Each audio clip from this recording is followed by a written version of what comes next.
আল্লাহ নবী সাল্লাল্লাহু আলাইহি সাল্লাম বলেন, কোন বান্দা যখন গুনাহ ছেড়ে দিয়ে তওবা করে আল্লাহর দিকে ফিরে আসে, আল্লাহর কসম নবী বলেন আল্লাহ তাআলা সবচেয়ে বেশি খুশি হন।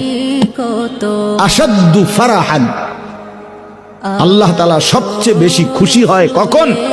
বান্দা আল্লাহর দিকে ফিরে আসে যখন। বিতাওবাতি আবদিহি, বান্দা যখন আল্লাহর দিকে ফিরে আসে আল্লাহ তাআলা ভীষণ খুশি হয়। গুনার নাফরমানের জিন্দেগি ছেড়ে দিয়ে আল্লাহর দিকে যখন ফিরে আসে, আল্লাহ তাআলা তখন 7 আসমান সাজিয়ে দেয়, ফেরেশতাদেরকে বলে আসমান সাজিয়ে দাও, জান্নাত সাজিয়ে দাও।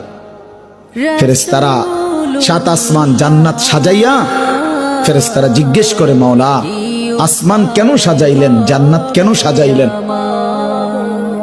তো আল্লাহ তাআলা বলে আসলাহাল আবদু মাওলাহু, শোনো আজ এক গোলাম যে তার মনিবকে ছেড়ে চলে গেছিল অনেক দিন, আজ সেই ভেগে যাওয়া গোলাম তার মনিবের সাথে সম্পর্ক ঠিক করে ফেলছে। আমার এক গোলাম আজ অনেক দিন আমারে ভাইগা গেছিল।